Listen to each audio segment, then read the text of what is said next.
may nasasagasaan, mayroong babangga dahil dito ay kahit naka-red light ay nagawa pa rin mga jeep dito, mga taxi, mga motor,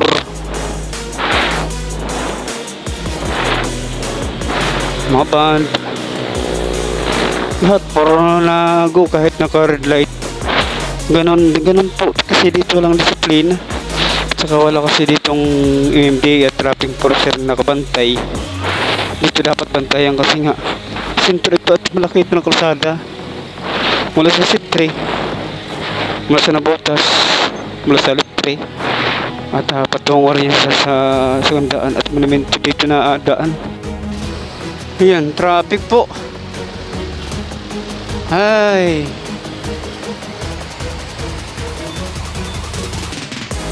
traffic.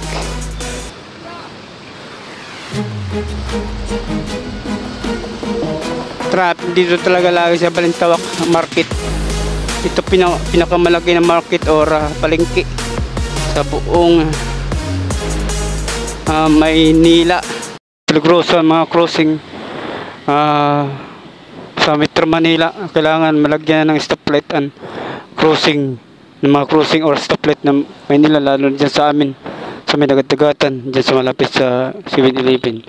So maraming salamat po sa panonood po natin sa ating YouTube channel. So ito ating intro sa ating YouTube channel, sa ating intro sa ating Facebook page.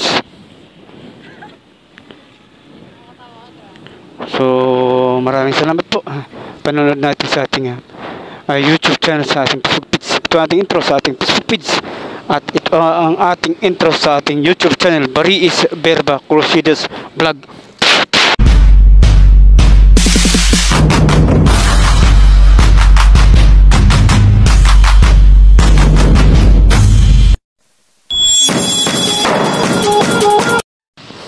Ayan, traffic po. Ay,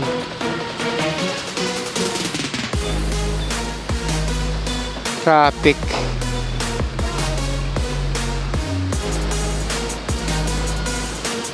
Traffic dito talaga lagi sa Balintawak Market. Ito pinakamalaki na market or palengke sa buong Maynila. Ito po ang boundary ng Quezon City sa Balintawak.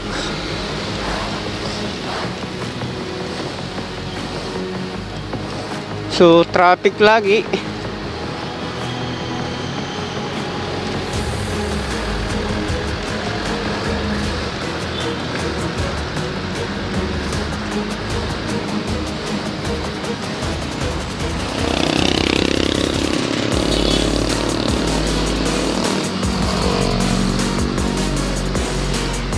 Naging traffic siya.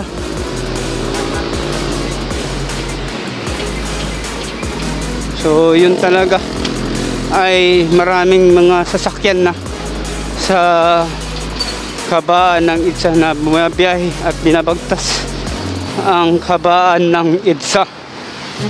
Kaya maraming gumagamit ito. Kaya kung hindi lang talaga pinabayaan ng mga opisyalis, mga senado at kongreso, lahat ng kinukulan ng ating bansa noon hanggang ngayon, inisip lang nila na palakasin ang bawat probinsya at mga city sa mga bawat probinsya ang mga kapwa natin Pilipino. Hindi number one, hindi mga abroad at hindi pupunta ng Maynila. Kasi ang akala ng Maynila pinamulot ng pera, mali. Dito ang kahirapan, dito lahat mga gawain na hindi maganda. Kaya nangyayari yun, pinamumugaran ng kasamaan dito sa Maynila.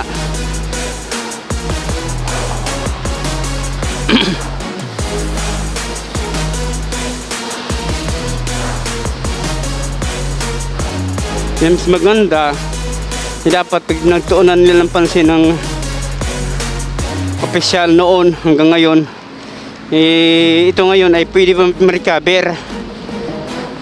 Mabilis ang pagpatupad ng batas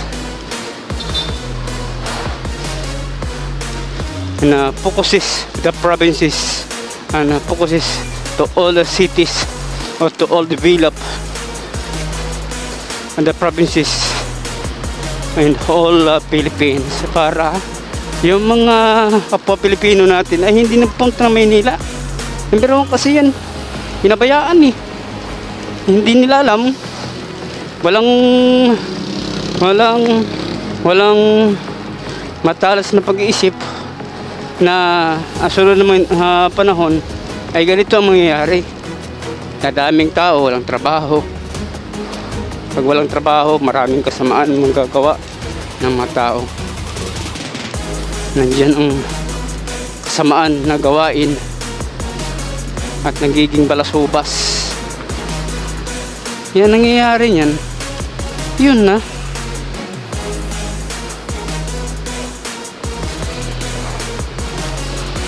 At improvement, katulad ng Singapore, maliliit lang ng bansa. Katudyok lang. Muta lang, pero malaki ang sinsog, mayaman at honest sila doon, hindi magnanakin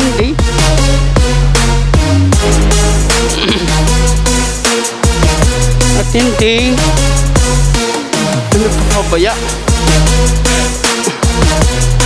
nila pababayaan ng mga kanilang mga community, kanilang komunidad. Kaya yumaman yung Singapore.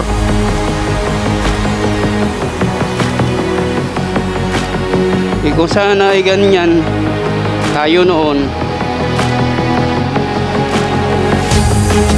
hindi malaki ang improvement ng ating bansa, Philippines.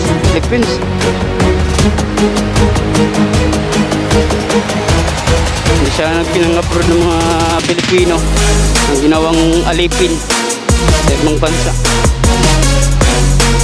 para lang kumita at matugunan lang ang kailangan ng mga pamilya.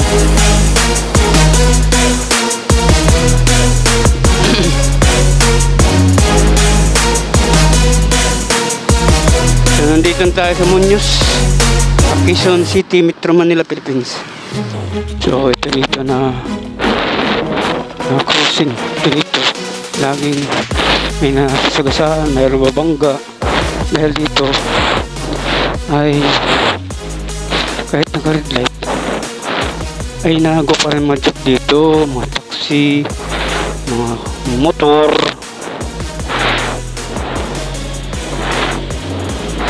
mga van, lahat para nago kahit naka red light. Ganon po kasi dito walang disiplina, saka wala kasi ditong MMDA at traffic enforcer na nakabantay. Dito dapat bantayan kasi nga sentro ito at malaki ito ng kalsada mula sa Sitre, mula sa Nabotas, mula sa Litre at patungo rin sa Sagandaan at Monumento. Dito na daan kaya maraming dito, maraming mga sasakyan na dumadaan dito mula sa pier. Dito rin dumadaan yung mga container van, dito rin nadaan puntang pier. Kaya marami ditong nababangga dahil kahit naka stoplight, naka red light na sila na nago. Kaya kailangan dito malagyan ng MMDA at saka traffic police para madisiplina at marespetuhan dito ang kalsada. So wala nga marespeto ngayon, kagula tayo,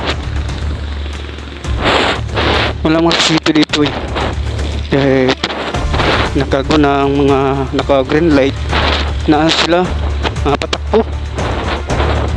Peligroso kasi ang mga ganon na mga senaryo kapag advance na mayroon nago. Kaya mangyayari kasi yan ay peligroso. So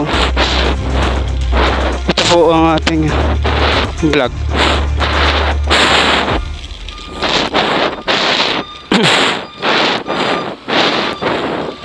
bawat mga kalye o bawat mga crossing palagyan ng mga MDE. Huwag na natin hintayin ba na may masasaan kung mabangga. Kadami na nababangga. Katulad yan. Ganyan kasi mahirap ng ganyan. Ito ang ating vlog para sa YouTube. Peligroso ang mga stoplight sa crossing na walang nagbabantay. Papunta tayo sa Balotondo Market. Dito po natin laging dinadaanan papunta Balotondo. So isa siyang delikado na bibiyahe kapag hindi rin tayo hinay-hinay, hindi rin tayo nag-iingat at hindi nagtingin-tingin sa kabilang panig. Kaya ako nagkaroon ng side mirror sa ating sasakyan dahil kasi yung sa likuran nakikita natin kung may nasusunod. Ganun po ang mangyayari. Dito tayo sa 16 Avenue dadaan. 16 Avenue tayo dadaan tungo sa Balotondo Market, Manila. Yan. Ito ay naano rin sa ating Facebook account ng travel vlog. Mapiligroso kasi madaanan. Ayan ang basura. Yung mga basura.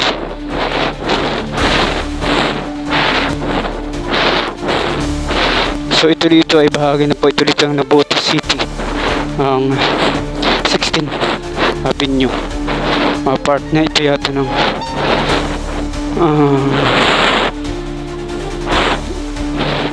NBBE. Ayan, masalubong si Kuya na mapasok sa lane ng pakanan. Sa mga ganyang sitwasyon, alanganin mapasok, kaya karamihan mga motor din ay nagkakaroon ng problema. Kapag hindi nagaya, wag nang pumasok at alanganin para iwasin disgrasya ba. Kaya kung kasamahin, kung ipipilit natin alanganin na sa kasada na maraming masasakyan pag pumasok, lalong dito sa Navotas, Malabon, Caloocan, nandyan na may mga terminal ang mga container van. Delikado, napapasok ka na sa gilid dito, lalo kung bibiyahe na dito sa kabaan ng kasadang Navotas, Malabon at Caloocan. Marami diyang mapiligroso.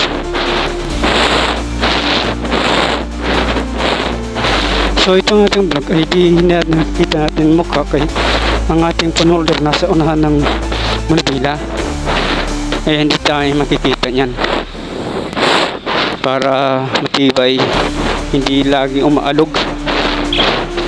Yung mga container van, kita nyo, ayan, ito na si 3 na Skyway. Papunta ito sa may Pier 8, Pier 5, Pier 4, Pier 2. Oo, Navotas yan, Manila. Diyan ang sakayan ng mga barko at mga overseas, mga overseas na mga barko na mga sinasakyan ng mga seaman na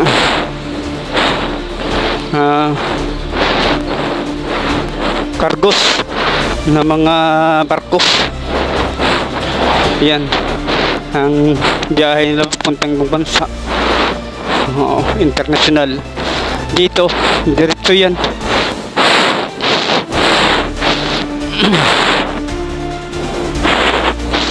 So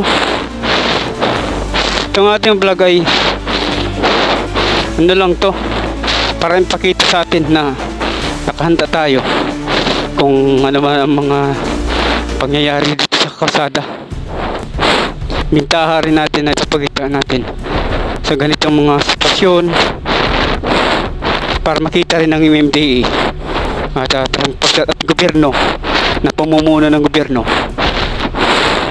na may mga lugar talaga na ligroso, lalo sa mga crossing na wala nakabantay na MMDA, traffic enforcer or mga highway patrol.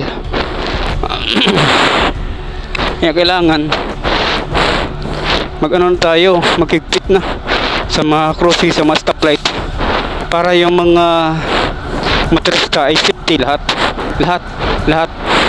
motor, container van, kotse, van at bike, motor, lahat na, para iwasan ang mayroong disgrasya, may mamatay, may buhay dahil sa sitwasyon.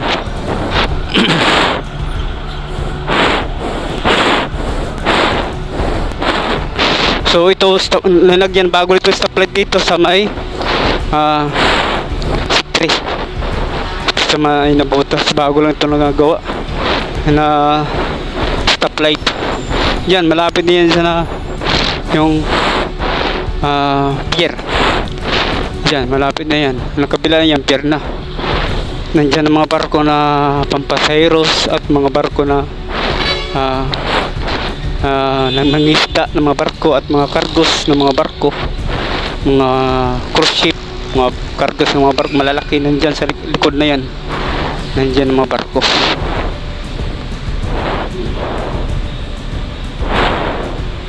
At dito sa kabila sa right turn ay papuntang Balot Tondo Market. Ayan, yan dyan dadaan tayo. Diyan tayo dadaan. Yan ang stoplight.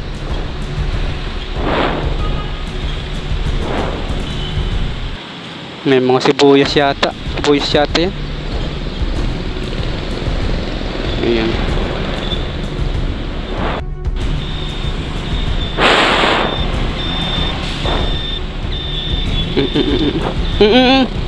Okay kuya, mabangga.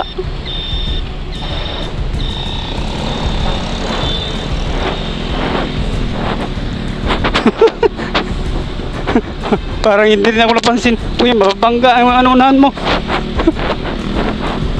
Hindi niya nakita, hindi ako narinig.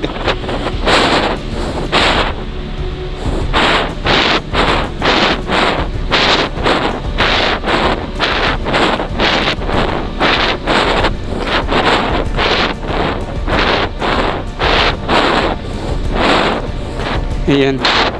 At doon sa may Balintawak ay super traffic, ay ano din natin yan, isabay na lang natin dito, na isingit natin dito sa pagpuntang Balot, about sa mga nangyayari sa trapiko na hindi maayos-ayos. Maraming hindi sumusunod sa rules. Dapat sana isundin para sa ganon sistema ay maayos.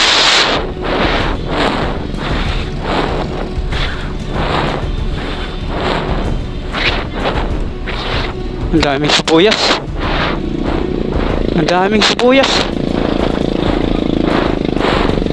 Saan kaya ilalagay yung sibuyas? Anong kaya sa Baliga o sa Divisoria? Mula sa mga probinsya yata yan. Sibuyas, ang dami.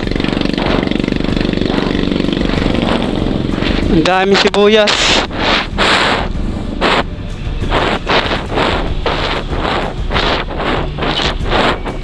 Ang dami sibuyas.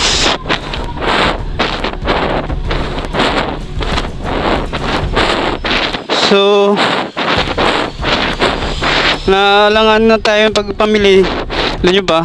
Kasi mag-edit, mag-upload. At saka dun sa tinitirahan ko, doon sa loob ng bahay, walang signal. Nag-edit ako doon sa labas, doon sa may kanto, doon sa meskinita.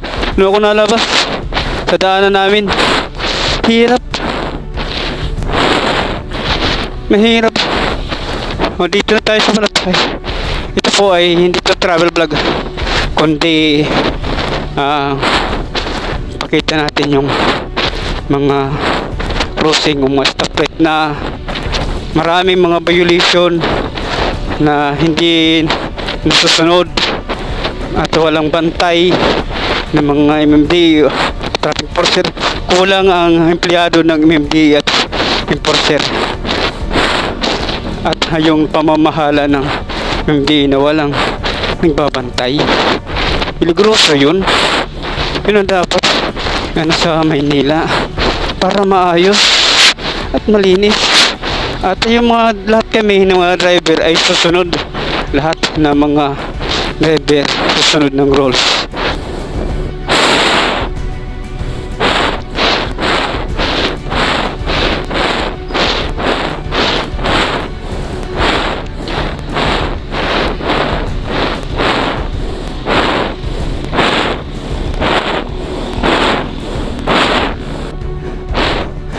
So, yun, nandun sila Daryl.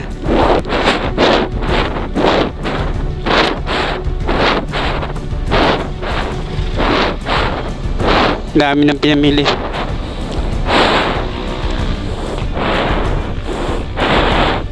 So, nandito na tayo sa balot. Buti dito may bantay.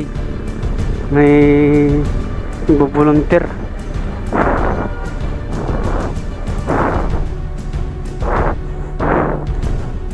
Dito naka orange light. Party pa rin dito ng Navotas City. Dala natin yung paninda kay Tomal. Yan, go tayo.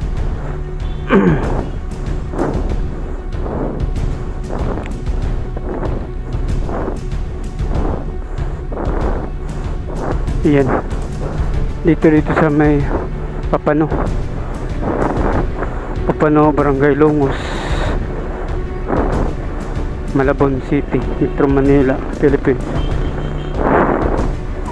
Ayan, naka red light. Yan. Meron pa dito rin na disgrasya dito pag si kuya kahit naka red light. Yan, mga ganyan kasi yung mga senaryo ay meron talaga na nago kahit naka red light. Nalanganin ba? Oh, dami yan. Dami na go. Ito yung sa vlog ito. Yan.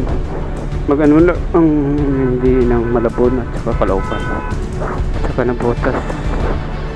Kasi dito, yung mamadala mga driver, hindi nila maraming manipis kasi yan.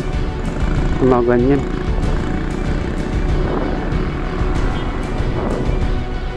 Yun na. So may natawid pa, langanin. May mga natawid. Yung alanganin kasi. Alanganin kasi. Yung iba.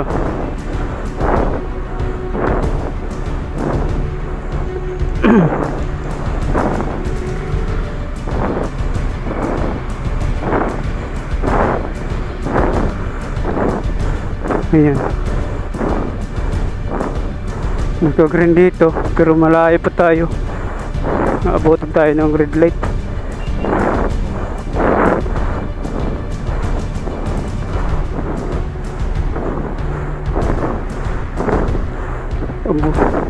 Red light. Parang dandahan kasi ito dito may natawid kahit nagka-green light kami.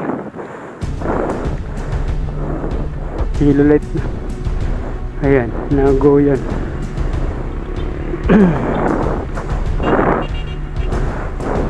Dito maraming nadiskusya na kanto na to. maraming may namatay na dito. At dito rin na vlog ko yung meron na tumbling sa parte na dito sa lugat-lugatan. Maraming na diskusyon dito. Yan o, yan tip na yan. Kaya lagi dito lagyan ng tracking process sa MMDA na maglagay dito ng tracking process. O yan, sakay baba. Yan, matagal na dito. Maraming may na-discuss at may namamatay dito. Peligroso.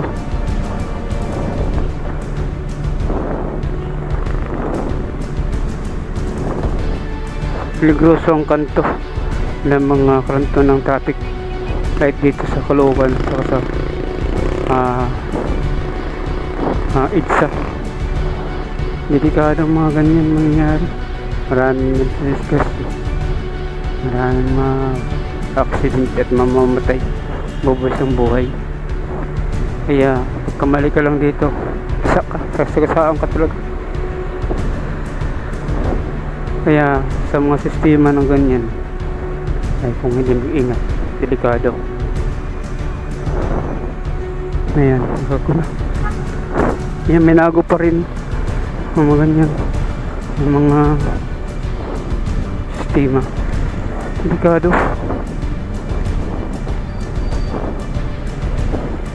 Yan, peligroso. Uy!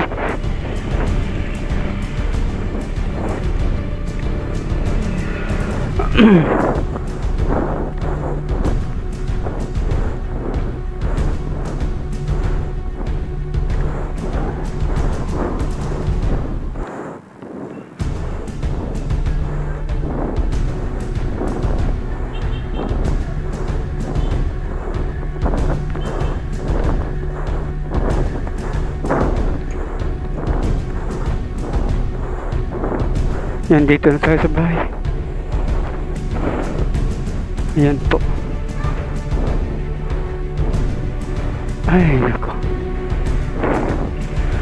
Ganun.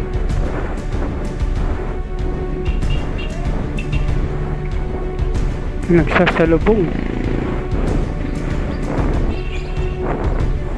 Ay. Nanonood natin doon sa may palintawag traffic at kahit sa banda ng traffic light or sa Maynila ay traffic talaga. Lahat na ng mga crossing or may mga stoplight ay lagyan ng traffic enforcer or MMDA kasi delikado. Marami na nasasagasaan, marami na disgrasya at na aksidente, lalo na sa may may Ortigas doon sa Merco Avenue. Dapat lagyan ng mga MMDA. Kulang pa tayo ng mga empleyado ng MMDA. Dapat magdagdag ng empleyado sa buong Pilipinas o buong Metro Manila ng mga MMDA enforcer at LTO. Mag-ano na kayo dahil wag na mahuli ang lahat. Kailangan na maglagay na po tayo. So maraming salamat. Sama tayo sa dako ng daigdig at dito sa ating bansang Pilipinas. God bless and bye-bye.